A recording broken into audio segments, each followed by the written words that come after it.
President Donald Trump says U.S. will send more weapons to Ukraine.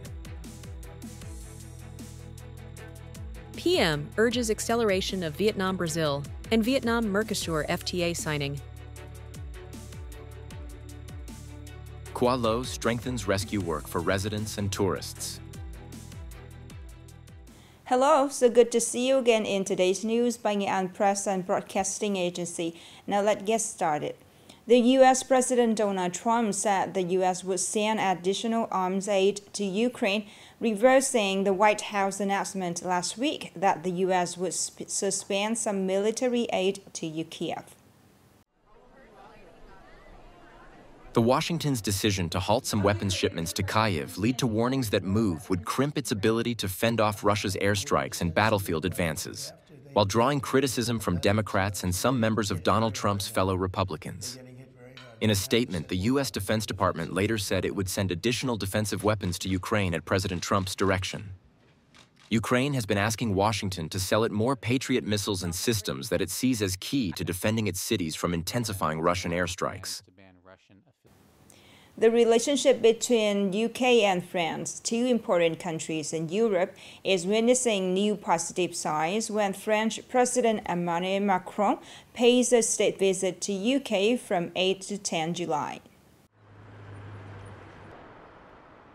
According to the media, during his visit, the French leader will deliver a significant speech to the UK Parliament and attend the UK-France summit. The visit is also seen as a major step forward for the relationship between the two countries, especially considering the turbulent state of affairs in recent years. France, as an EU member, had previously maintained a firm stance in post-Brexit agreement negotiations with the UK. Both the UK and France have also strived to maintain unity and solidarity in Europe, particularly as the continent faces pressure from the United States regarding defense spending. Currently, the UK and EU nations share vital interests on numerous international issues, such as the conflicts in Ukraine and the Middle East. Vietnamese Prime Minister Phạm Minh Chính just held cooking sessions with leaders of major Brazilian corporations and business associations to promote cooperation across various sectors and to contribute to the negotiation on the signing of free trade agreements between Vietnam and Brazil and between Vietnam and the Southern Common Market. The working sessions were held on the afternoon of July 7th, local time, in Rio de Janeiro as part of his trip to Brazil for the expanded BRICS summit and bilateral activities. During the meetings, the Vietnamese government leader briefed participants on Vietnam's current situation, development priorities, and favorable investment and business environment, as well as the sound friendship between Vietnam and Brazil. Noting that Vietnam and its partners are working to accelerate negotiations on a free trade agreement between Vietnam and the Mercosur bloc, as well as between Vietnam and Brazil. Prime Minister Pham Minh Chinh asked Brazilian corporations, associations, and business federations to support the early signing of these agreements, thereby facilitating long-term business cooperation. Upcoming are some updated news. The North-South High-Speed Railway Project was approved by the National Assembly in Resolution number 172/2024. The railway line has a total length of 1,541 km, of which the section passing through Nghệ An province is 85.5 km long. According to the latest review by the Department of Construction, the whole province has about 38 residential areas affected by this railway line, with a total of 2,150 households having residential land within the project area, of which 1,142 households will be resettled.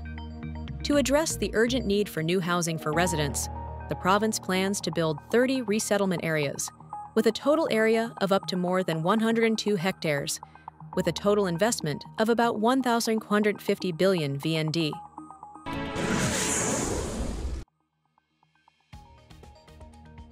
Vietnam has again been recognized as a highly cost-competitive location for industrial and logistics investment.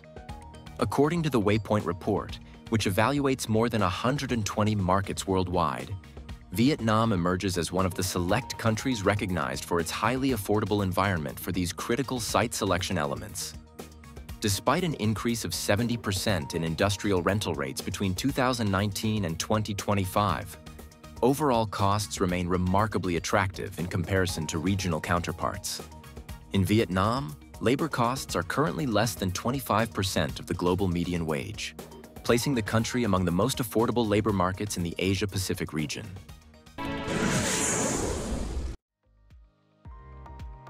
Chess Grandmaster Le Quang Liem, Vietnam, clinched the Leon Masters 2025 title after defeating Viswanathan Anand.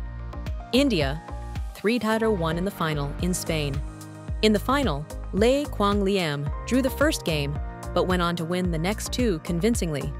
The fourth and final game ended in a draw, securing Liem the title without the need for blitz tiebreakers.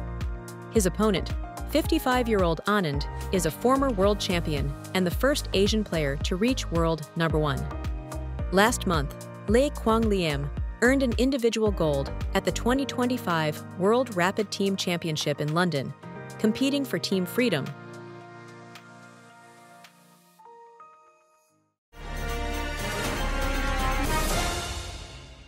During peak summer tourist season, every day Glo welcomes thousands of people and tourists to go swimming in the sea and participate in beach sports activities. In addition to improving the quality of tourism services, Glo gives top priority to ensuring the safety of people and tourists. More in the story today. From 4:30 a.m. every day, the staff of Qua Lo Disaster Prevention and Rescue Center walk along the beach. They carry life buoys and specialized equipment to be ready to rescue people in case of emergency. During peak times, the center mobilizes 100% of its staff to be on duty until 7:30 p.m. every day. The rescue center is currently divided into two teams. One team stands on shore and blows a whistle to warn tourists. Another team uses canoes to warn tourists about deep water areas. Before entering the tourist season, all staff of the Qua Lo Rescue and Disaster Prevention Center were trained to improve basic skills: artificial respiration, using specialized buoys, identifying whirlpools, as well as supporting children in distress. Since the beginning of the summer, the Qua Lo Sea Rescue Team has helped hundreds of cases at risk of drowning to shore, provided timely first aid to many people in distress, ensuring maximum safety for residents and tourists when going swimming. Swimming in the sea is sometimes dangerous and unpredictable.